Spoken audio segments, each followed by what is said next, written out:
Hello everyone. Welcome to the first Mosaic slash Spartan Eastside Promise Program collaboration type podcast. We're kind of doing this podcast today around kind of like centering the stories of first gen students. And we have Jasmine here today to kind of like give their story around like what it means to be first gen college student. And yeah, did you want to introduce yourself, Jasmine? Hi everyone, my name is Jasmine and I'm a fourth year student at SJSU, majoring in psychology and minoring in public health, and I'm also a Spartan Promise program peer mentor. Did you kind of want to like describe a little bit about what like the program does? So the Spartan Promise program is like a program for Eastside Union High School District. So like all the students that go to the Eastside Union High School District, if they apply to SJSU, they can be a part of this program, and it just like helps support them because like I know as a college student, like I didn't know anything about college when I started, and when the Barney Promise program first started, I was like one of the first students that was in that program because I was like the first year they had started. And I feel like it really helped me just because I didn't know anything about college. Even though I lived in San Jose, I didn't even know where San Jose State was.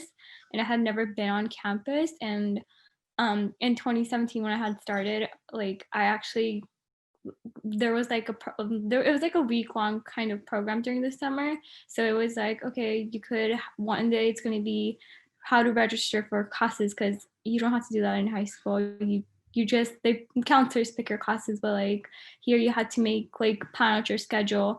And I learned how to do like a kind of like a mock like schedule, and like we got a tour of the campus, and it was like a really good program just so that like it kind of just engaged students on what San Jose State is going to be like and what to expect, I would say.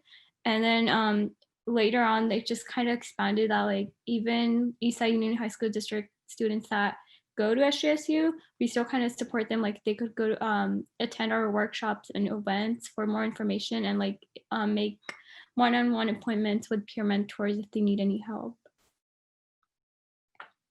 Yeah, it sounds like super dope. I know like it's super hard navigate, like even like as a high school student, it's just like hard navigating like just what college is, especially like as a first gen student. I know like when I was in high school, like I didn't even know how to like apply for financial aid, or like like someone was telling me about like college orientation. I was like, what's that? I have to pay for that, or like how to get my classes, and it's like super confusing. Yeah, And I think like go ahead, sorry. No, you're good. Yeah, so I agree because like I don't know if you noticed, but like I didn't know that like orientation day was when you pick your classes. And like I was just like, even though I had that one day, like in this with the Spartan Promise program, they like showed us how to like register for classes and step by step. So they were like, so I kind of even knew how to navigate the website like a little bit, but like even one day isn't enough, I would say. But that kind of like still showed me how to register for art classes. But then when but like I still didn't know that you have to pick your classes on orientation day. And I was just like so confused. I was like, I knew how to register for classes at that point because I had that practice, but I didn't know what classes I needed to take. And I was just like so confused. I was like, well, how am I supposed to decide this? Isn't like a counselor supposed to decide this for you? But then that kind of just showed you that like college is like all based on independence and everything. And I feel like that's something I really learned that you don't really experience that in high school because like your counselors pick out your classes, and like that one elective you get, sometimes you don't even get that class. But Yeah, it's like super like all on your own and everything. Like that, I know like for orientation there's just like someone that was there just to tell you like, oh, this is what we're doing, but it wasn't really like, oh, like like you need this class to like graduate and that kind of stuff. You're just like there like by yourself. It's like you only have the roadmap, so like you just pick any classes that like fit in, but you don't really I guess like you don't really consider like what time, like the timing and everything of your classes, because you're like so used to like 7 to 2 or 8 to 3 at high school. So like it was really confusing because like my first semester I had like a 4 hour gap between my classes because that was like the only availability between my classes, and I didn't know that like I was late, like because I had like a later orientation than most students. So it was just like I was just sitting on campus for 4 hours doing my homework, but it wasn't like bad, but like for my first semester it was like, I don't know. Yeah, it's like such a weird feeling. Yeah.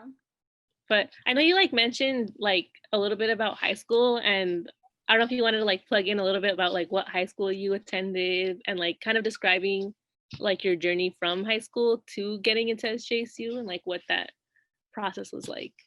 I went to Silver Creek High School.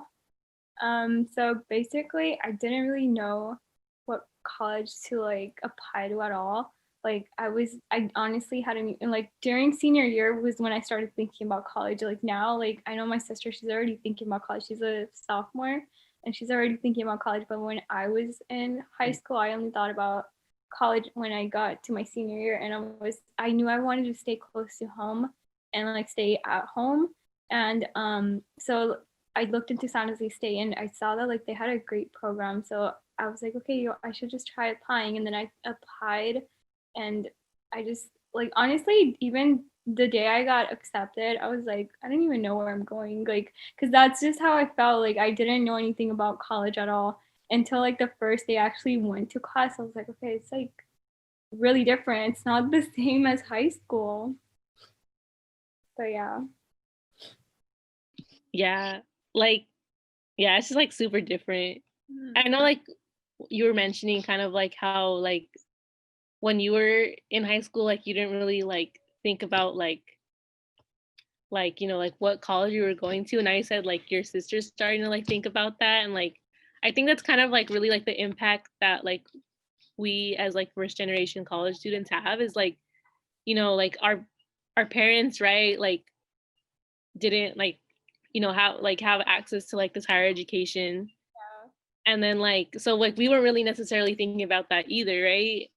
But like now that like we're in these spaces, we're starting to like have an impact on like the next generation, and like now they're starting to think about like, oh, like you know maybe I should start like looking into these schools and like you know just thinking about like higher education in general, and I think that's like super dope. Yeah, I feel like it's like when you have younger siblings, you kind of because like you've been through it already, so you can kind of like, already guide them. So like for my brother and my sister, like I'd be like, okay, you know what, you guys need to start studying for the SAT and everything like that. No one ever told me all of that, right? So I'm just like, because my parents like I love them a lot, but like they they weren't like as fortunate as me. Like they kind of gave me this privilege to like go to college. Like they were like always like, oh yeah, you are gonna go to college, like they'll financially support me, and they still do till this day. And I'm like really grateful for that. But like they didn't know, like I knew that I had to like look at everything else. Like I needed to make decisions of what I wanted to do and like what classes or like whatever, like you know what I mean, right? Like all the college process. That's like you kind of just have to figure it out on yourself. But like now that like I have a younger brother and sister, like I kind of tell them like, I did this wrong and I hope you guys don't do this. But like I don't know, it's like, oh yeah, this is college application. Like I didn't know how to fill out the college application. Like it sounds like so weird now, but like I didn't know how to fill out my application at all. And I used to ask my cousin for help. But now, like, if my brother and sister need help, like, I'm like right there. I'm like, yeah, no worries, I got you, because I've been through that process already. Yeah, like we now have like those like Yeah, knowledge systems to like help other folks navigate like these spaces, because like you know these spaces weren't necessarily like made with us in mind. yeah. Yeah, did you want to kind of like, oh sorry, go ahead. I think you were talking about financial aid. I think, yeah, I think for me too. Like, I didn't, because you said that you didn't know how to apply for FAFSA. Like same, I didn't like, I remember like me, I was like, what is this? Like I really don't know. And then like I actually went to the financial aid department, and that's how I filled out my FAFSA, because I was like so confused. I was like, I don't know how to do this. So like I totally agree. Like, it kind of makes me feel better that like I wasn't the only one, that like everyone was kind of going through the same thing. Yeah, no, it's like a super like long application. Well, it's not like super long, but it's just like there's like a lot of questions that you like I don't like you don't necessarily like think about. And yeah, it was just a long process for me because like I don't know, sometimes it'll pull up like the error, like, oh, there's an error on this page, and you're just like, what is that? And then I don't know. It's just like, but like oh, go ahead, sorry. Yeah, I know. It's like, what did I do wrong? Like, what information is wrong on there? And you kind of don't even know what's actually wrong or not. Yeah. I think it's cool though that you like went to the like financial aid department though, and like actually you're like sat down with them and you're like, all right, like help me with this. Cause yeah, I remember like so like I'm not from like the San Jose area, I'm from like the Central Valley. But like I remember having to like call the financial aid office and like wait like so long for them just to like Get back to you. connect. Yeah, because it's just like a really confusing process, but I'm glad you were able to like get through it. Did you kind of want to like, I guess now that we're kind of getting into like the challenges, did you want to kind of like talk about some of the challenges that you experienced as a first gen student? I think just like I was saying, like I think the biggest challenges were like not knowing what to do, or like just like trying to figure everything out on your own, because like nobody really tells you, okay, go do this major. You know what I mean? Like in high school, there's like a set of classes you need to take to graduate, but in college, like you could like I didn't even know there's like so many different majors, like because when you think about it, like okay, you could go like when you're in high school, you're like okay, you could do nursing, you could do engineering and stuff like that, but there's like a lot of hidden majors you don't find out until you're like in college. So like that's something that I found that like that was like a challenge. I didn't know what to do until like I was like, okay, you know what, I need to start deciding. So I did like a few internships of like different things I was interested in, just so that I could make like the right decision of my major. But like I'm just like happy that I stuck with my major. I just added a minor because I was interested in something else as well. So I think that was like my biggest challenge. So you entered with like the same major like you started with? Yeah, just because I took when I was in high school, I took like during like the summers, I took like community college classes, and so like I took psychology just at a community college during the summer, I think of my freshman year, and I really liked that class. And then the next summer I was like, okay, I want to take another class, and then I took like biopsychology, and that class was really hard. But I really like I found it like interesting, but I just felt like it was really hard. But I kind of like stuck with it. I was like, okay, maybe I should major in psychology. And then I just chose it. But then like when I took classes at SJSU, I still really liked them. So I feel like I was kind of fortunate in that. Like the first major I actually was interested in, because like I know a lot of students have to change their major many times, and I'm just happy I didn't have to go through that. But like sometimes I'm like, okay, is psychology, like I'm gonna graduate next year, but I'm like, is psychology even the right major for me? I don't even know. But I feel like you never are gonna like completely know. Yeah, it's definitely like a whole process, just like figuring out like you're like, is this what I really want to do? And like, yeah, I know I definitely switched my major like only once, but then I added like another major, and it was just a lot. So are there any communities that you identify with, and how do they influence your identity as a college student? Pretty, I feel like for being like a first generation student, just because I feel like that's like a big part of you. Just like I was saying, like just figuring out everything. And like there's like I have friends that have they're like the first ones to go to college as well. So like I feel like getting to know them and like talking to them, like we could like relate to the same things. Like yeah, our parents, like they just trust us, and like that we'll figure it out on our own. But they're like here to support us, and then like they're okay with our decisions. But it's like we're still kind of figuring things out. And like I feel like a lot of campus resources personally helped me. Like I was telling you, like the financial aid department, like I didn't know that you could just go to the financial aid department, they'll help you fill out your FAFSA. But one of my friends told me, she was like, maybe you should go there and they'll help you out with that. And I feel like that really made a difference, even though I didn't know about it personally, but then like I could tell other people that, okay, yeah, if you don't know how to do your financial aid, you could go to the financial aid department. So yeah, I feel like you when you like relate to people, you kind of get to like know other people that are in the same situation as you, and then later on you can help other people that are going through the same thing you were once going through.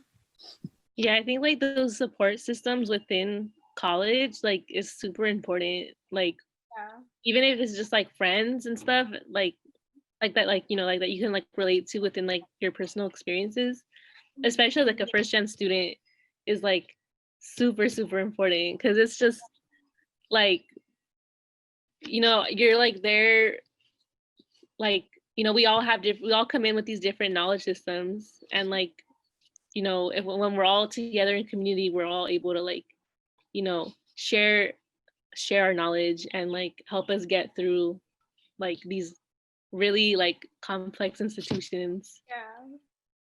Yeah, I think that's dope that you like were able to have like a community that like was able to support you and stuff.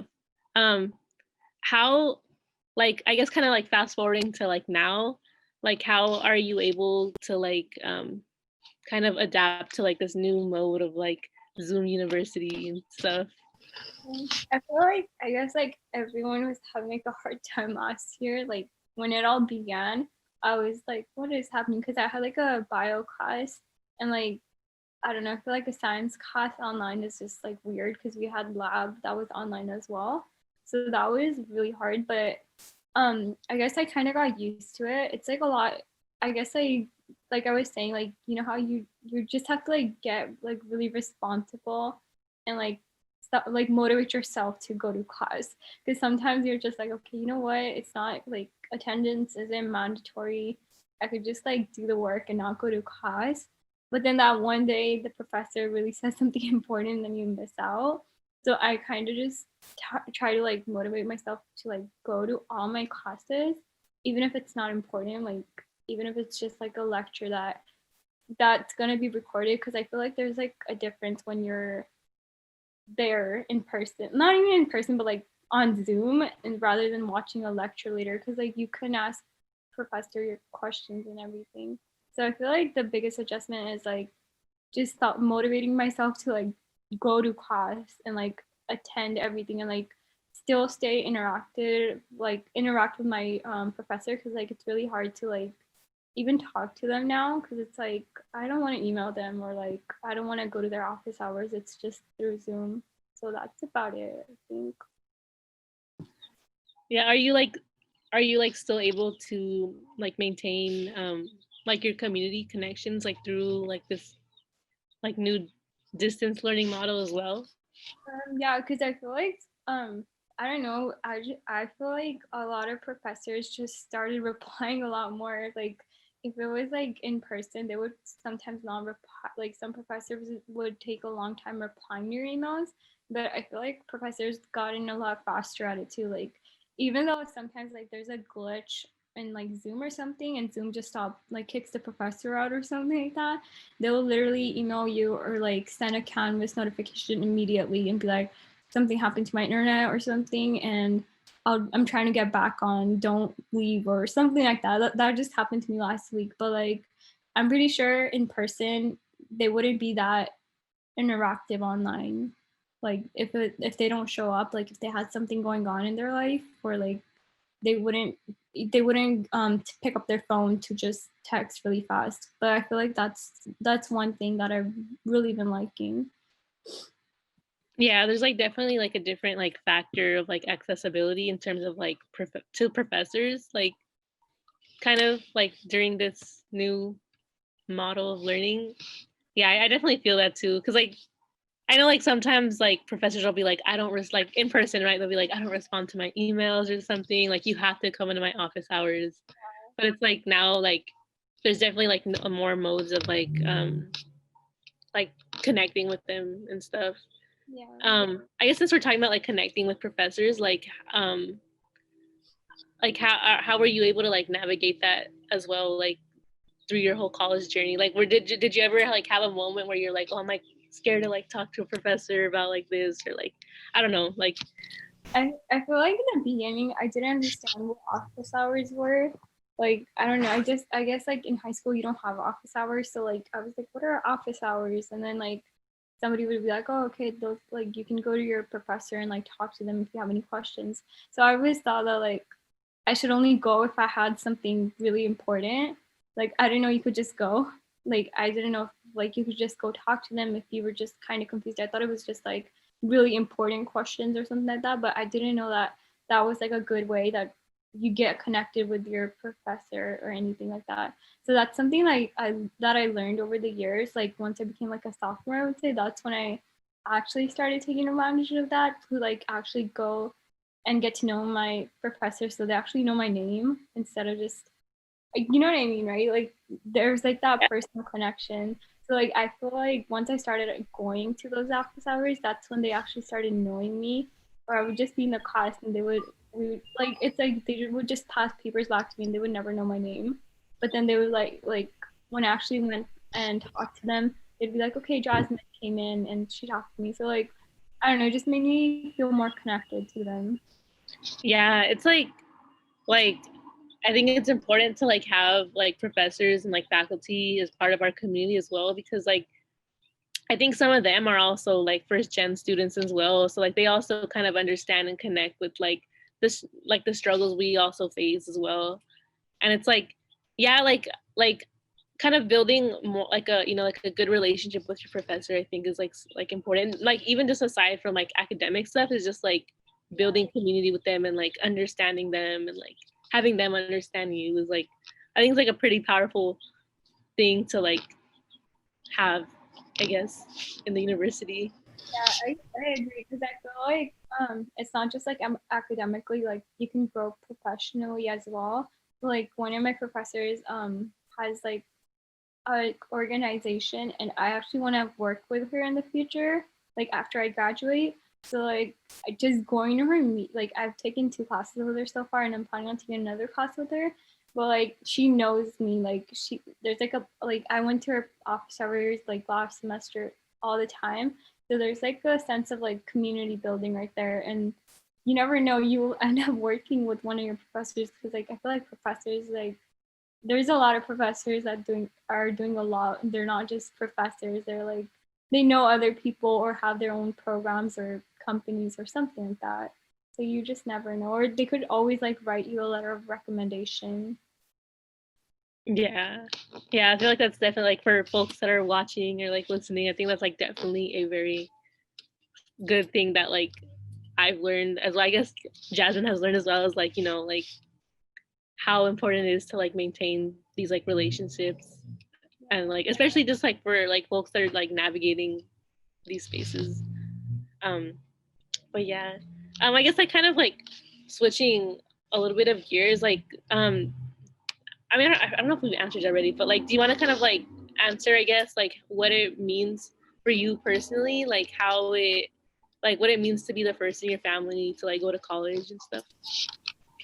Honestly, I feel like it's a lot of like responsibility. I don't know, like I honestly don't know the word, but it's like a lot of pressure, sort of I that's just how I see it. Like I'm like, okay, if once I graduate, that's how my brother and sister are gonna like see it. As like there's just like a sense of pressure that okay, I need to graduate because like I don't know if it's good or bad, but it's like yeah, my brother and sister are like looking up to me, kind of like I'm the first one to graduate, so they're gonna kind of see me. So that's like the only thing. But I'm like excited. Like my parents are really happy and I'm just like really excited to see like when I'm actually once every all this COVID is over and like once I actually get to graduate next year, hopefully I want to see like the smile on their faces, like okay, yeah, she did it, and like I don't know, I've always wanted to see that, so I'm really excited, honestly. Are you graduating next semester? September, so next year, basically, so Next year. from now, yeah. So it'd be spring 2022 or Or 2021. okay, cool. That's dope. Yeah. Yeah, I definitely feel like just like seeing like your families like I guess like they're like how proud of you they are. I feel like it's just like kind of like makes it worth it and stuff. And yeah, but yeah, I mean, I really like appreciate you for like sharing like your story, as well as like tips and tricks on like how to like navigate like these, I guess, the university and stuff. And like, yeah, I think I really appreciate like your story. And yeah, if y'all want to follow the Spartan Eastside Promise on Instagram, their socials I think are on Jasmine's little square. But for folks who might not like be able to like read it, it's at SJSU _ SESP. And then if you want to like find out more information about just the Spartan Eastside Promise program in general, you can go on to the SJSU website, which is sjsu.edu/SOAR, SOAR/Spartan Eastside Promise, and learn a little bit more about the program in general. Jasmine, I don't know if you want to have like any closing words or anything. I say thank you. It was really nice to meet you, Erica. You were so sweet. Thank you. No, likewise too. All right, y'all. Thank y'all so much for tuning in. And this will be like a repetitive or like a continuing series with the Spartan Eastside Promise program. And we hope to like see what comes of this thing. And yeah, thank y'all for tuning in.